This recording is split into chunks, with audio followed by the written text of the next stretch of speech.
สวัสดีค่ะ I'm สดชื่น Lim Grieng Kai and welcome to Be My Guest, the program that brings you successful stories of institutions and entrepreneurs in both international and domestic arena. In today's episode, we will be talking to our guest about Mahidol University Creative Center, which is also in line with the government's creative economy policy. Let's find out more details about this project with our guest today.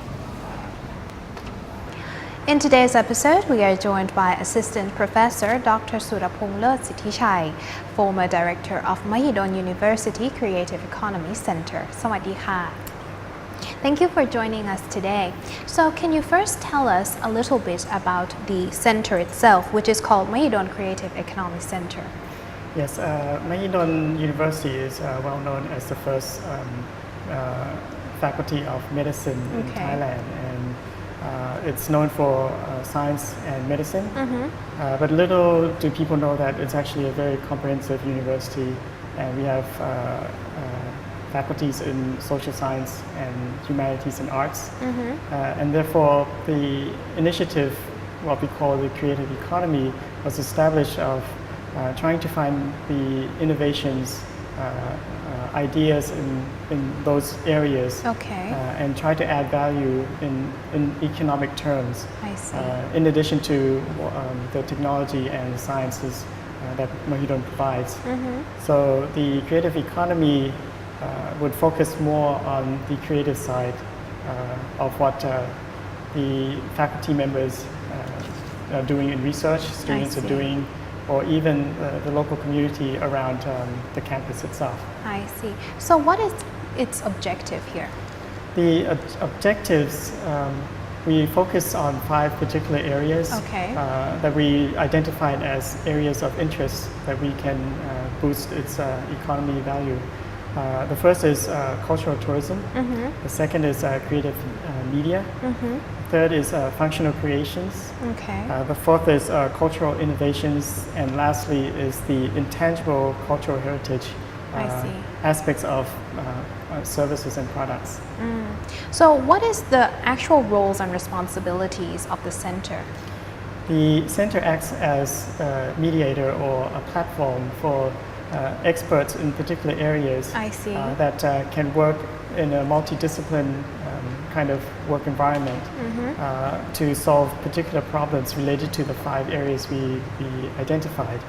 So in each particular area, we would have a pilot project. I see. With the pilot projects, we would incorporate a lot of experts, researchers, local communities, and industry people to work on a particular project together. And the value that we add to each particular project would have to be something that has commercial value and has social impact. I see. So how long has the center been launched for? Well, it started as an initiative quite some time during Kun Apisit, as when he was the Prime Minister. I see. There was an initiative called Creative Economy, and Mahidol took interest in that. We proposed several projects related to that, but it never really shaped into a center until 3 years ago. I see. We established this into a formal creative economy center with staff and also projects and funding. That was 3 years ago. I see. So since it has been established for already 3 years, can you give us some examples of the work that the center has already started? Yes, we take in projects or topics that we think are interesting and also has, as we said, economic value. For instance, there was 2 projects in particular that we are very keen of. The first was this application that we created called the Thai Tuner. It's basically a mobile application that we use to tune Thai musical instruments. It's one of the kind. It's the first in Thailand. Also never heard of it before. First in the world. So as we know that there's these guitar tuners that we can download or piano tuners. It's very common, those things. We don't have something for Thai musical instruments. Yes.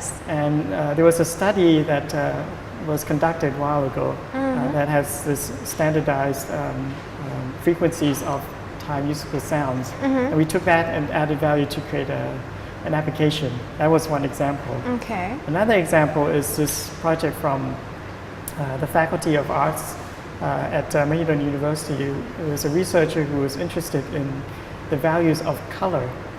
So color actually is something that we see every day. Exactly. We wake up and we see color. Yes. But it has cultural meanings and value behind each and every color of it, that we can actually put value to it. So if we're keen in religions, in heritage, in cultural aspects of color, we can use this color to put into products and add value to it. So that was another project that we think was something quite successful. I see. So, these projects sounds very unique, and you're working with the local community as well and the local people. So what is the feedback like after the center has piloted out these projects? Well, starting from within Mahidol University themselves, there are certain projects that nobody has heard of, and it was very valuable insights towards what researchers at Mahidol University do. So we established some of these pilot projects. We promoted within the university and outside, and people sort of picked up this idea and said, "Wow, this is a great project. Why haven't I heard of this before? And what can I do to help or to further add value to the existing projects?" So that was a very good feedback from within the university. From outside, we also promoted this publicly. So we had press conferences, we put this into the news, and a lot of people, even from abroad, took interest. And there was one particular company that emailed us and asked whether they could fund some projects or work collaboratively to come up with new ideas and new projects. So I think that was quite a very inspiring for us and for them to work in new projects in the future. I see. So feedback has been very good. I see. So you mentioned that there's going to be people ask to be part of future projects. Is there going to be future projects in the near future? We hope so. It all depends on the fundings that we get from both the university and the industry, specifically the government. If we see that the direction where Thailand is going towards this Thailand 4.0 and also having creative economy as part of their strategies to move Thailand forward, I think there's great possibilities in the future for these projects to create more economic value. I see. Well, we'll take a quick break here. When we come back, we'll talk more. Welcome back to the program. So now we have entered our second break. We already talked about the center itself. So now we're going to talk about one of the projects under the center, which is called Salaya Creative City. So can you give us a little bit of the background of this project? Sure. Salaya Creative City is an initiative as a pilot project under the Creative Economy Center. As we know, Mahidol University, the main campus is at Salaya at Nakhon. So in order to create a sustainable environment, we thought that it would be more appropriate to focus on Salaya as the pilot project to develop the local community.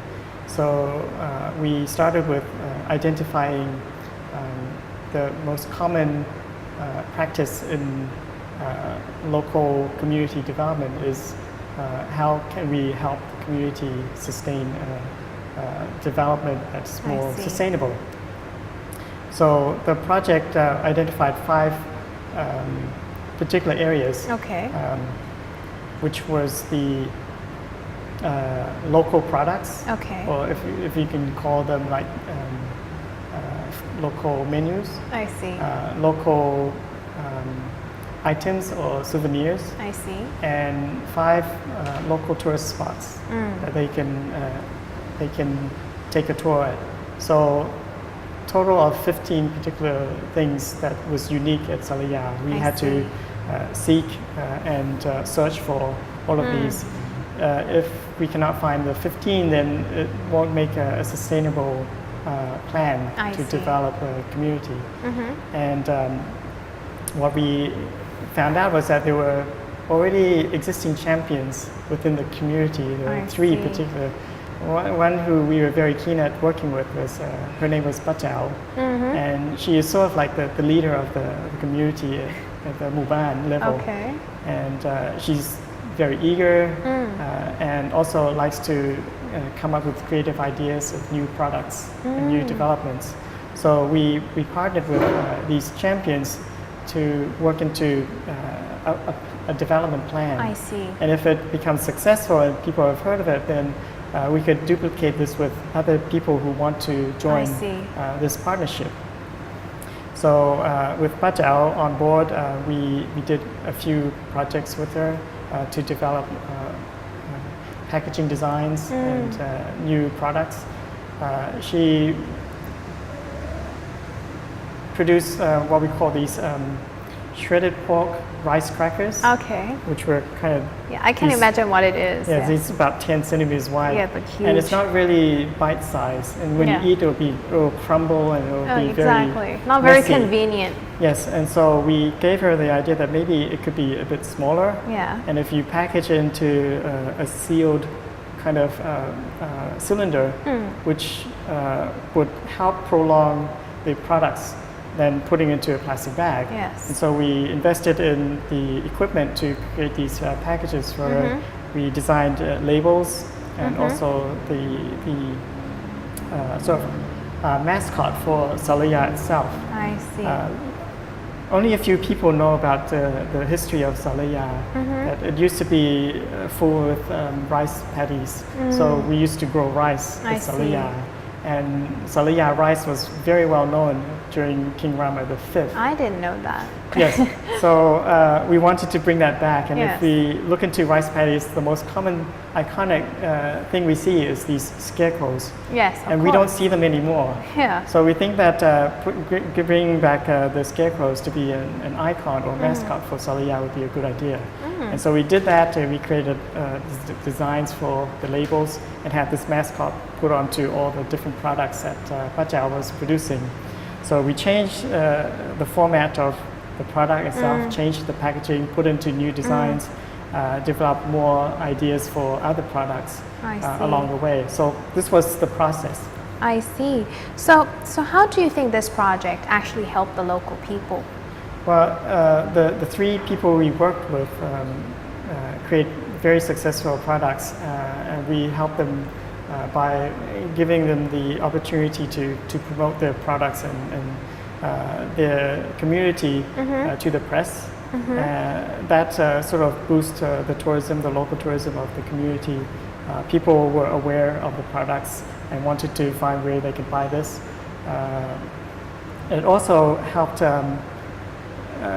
boost interest of the local community who were very hesitant at the beginning Yes. and now more Open. confident to join the program, and therefore having a stronger network of the local community on Yes. board would sort of become a more sustainable development for Salaya itself. I see. So apart from the rice cracker, was there other projects which was, done by the center here? Yes, well, we can't say it's our products, but we sort of identified Yes. things that they already had existing within the community, such as there's this lotus that they grow Okay. because we're close to Puttamonton. Yes. And the lotus flowers would be something that people would buy. Yes. So they had these lotus farms. But the things that they didn't know or didn't realize is that these lotus seeds are also edible. And so we took the idea of lotus seeds Yes. and have them deep fried into snacks and packaged into these deep fried lotus seeds, becoming a new product. And so we say that if anybody wants to do this, then we could give them the know-how, the Yeah. packaging designs, and they could invest and produce on their own. I see. But each local community is very different from one another. We Of can't have course. one copy the other and Yeah. we'll have lotus seeds everywhere. Yeah. So we also ask them to identify what they think is unique for them, and we could help them with the product designs and packaging for them. I see. So it's a great way to actually help the local people identify what they already have and create more money or basically spur the economy at the local level. Yes, exactly. That's the whole idea about the creative economy is to create value. The things that they have is already existing within the local community itself, but with a hint, a touch of design and packaging, it could create more value than they could expect. Definitely.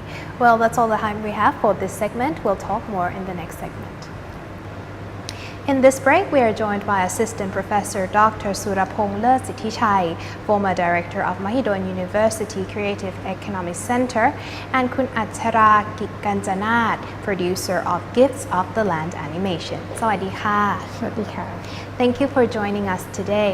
First of all, before we began talking about the animation itself, can you tell us a little bit about the background of this animation? Yes, well, this animation is called Gifts of the Land. It's one of the pilot projects of the Creative Economy Center. We considered this as a project to inspire the Thai people about His Majesty King Bhumibol Adulyadej's teachings. And the media as an animation itself will be easy for children and the youth to understand this philosophy. In addition to understanding the philosophy, I think that what we want to do as a creative center is to pursue the interests of new theory of agriculture and the sustainable development for Thai people. And in doing so, we can also establish the idea of local tourism for the community and local products that was inspired by this animation. I see. So can you give us a story or a little bit of, the detail of the storyline here, a little bit? Okay, the story is about like city girls who live in the city. Okay. But her father is a taxi driver. Okay. Actually, he's come from a countryside. Okay. To get a better. He thought that he get a better financial in Bangkok, but it's not. Yeah. So he has to give up and then take his daughter back to the countryside. So we create a story between the city life girls and the rice field. I see. So we see how important between to take care of rice and to take care of the girl. So by the meantime, during that year, the girls learned something else from the countryside, from her grandfather, who knows everything about King's philosophy of new agriculture. I see. So where did the inspiration come from for this story? Actually, the inspiration I have from the center themselves, they said that we want to do something about our king philosophy and about patronage and about what he gives us to the world, the heritage, the greatest heritage. So that's why we said that it's the gifts of the land that he gave it to us. It's not only the object, but the subject that he gave it up is a big thing. I see. So what is the actual purpose of this animation? It's not for only entertainment, of course. So what is the real purpose of this animation? Well, as we said earlier, the animation is a story to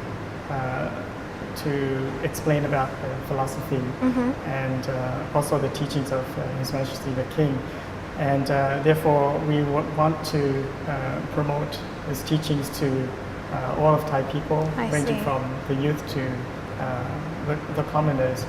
And in doing so, they can find a story that could be an inspiration for themselves to find what is unique and local in their community and try to create value from what is existing from the land.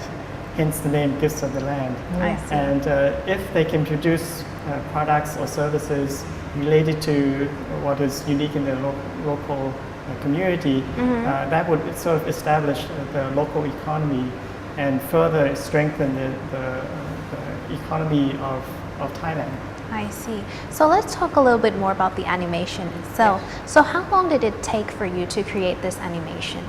So actually, this project has been started 2 years. Okay.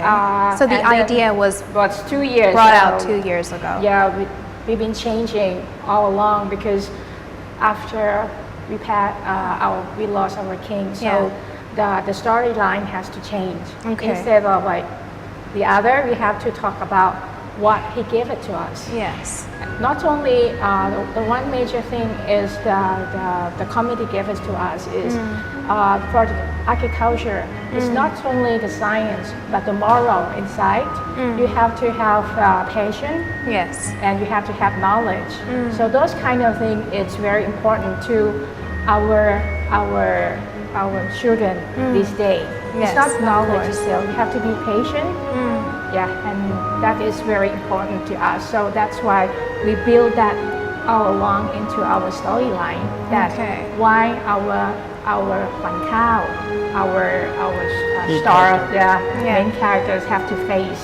I see. So that is this dramatized that we can put through our story. And besides that, in terms of because we do it in computer animation, so Yes.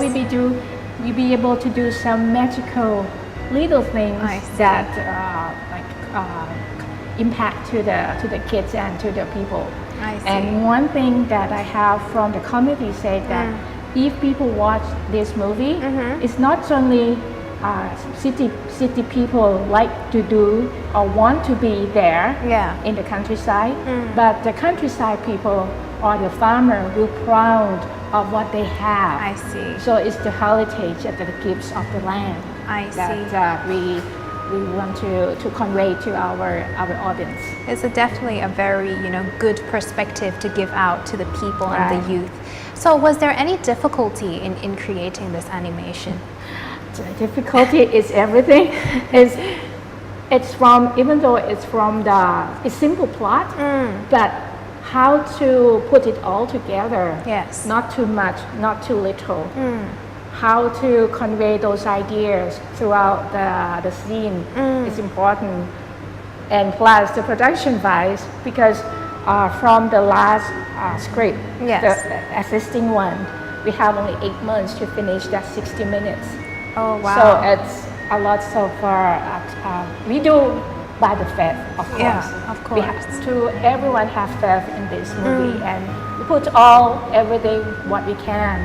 And plus, we be able to put because of we use rice as a season of rice. Yeah. And we found out that our king's music and song is fit in So every that's the moment. soundtrack of the soundtrack animation. we use I it. see. It's kind of pulled everything together, and of course, this music and this animation will be the heritage for all of children of Thailand and I children see. of the world. I see. Because we have in English as well. away. Things we learn from you today. Your guiding light will lead the path for everyone. In the sky, we still can see your watching eyes. On the ground, your hands protect us as before. Your words. How many languages do you have for this animation? We have two. The two Okay. So languages. it's in Thai and also in English. Okay. And in addition to the hardship that we face, the process was also very difficult because I we can had imagine. many committee members with different viewpoints. Of course. But everything led towards the common goal. Yes. So it reflects the animation as well as to have perseverance. You don't. If you fail, it's okay to get up and Yes. never give up. And that's the kind of message that we want to bring to the youth of Thailand as well. I see. So we experienced that firsthand Yes. in the Yes. production of the animation. I see. With us before the characters, I with see. us the production wise, we have to have a lot of prevalence to work on it because Yes. it's hard to in a short period of time. It's short period of Yes. time, but it's fun and it's in our memorable.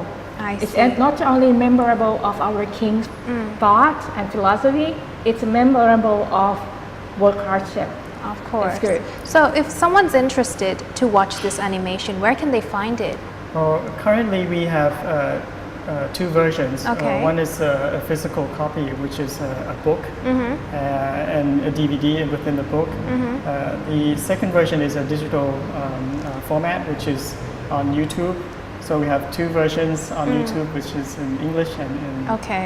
in Thai. If you go to YouTube and search "Gifts of the Land," it Okay. would show up. I see. So eventually we want to spread the word out as much as possible Okay. to commemorate His Majesty the King Bhumibol Day. I see. Well, unfortunately, that's all the time we have. Thank you so much for joining us and sharing with us this story. ขอบคุณค่ะ ขอบคุณค่ะ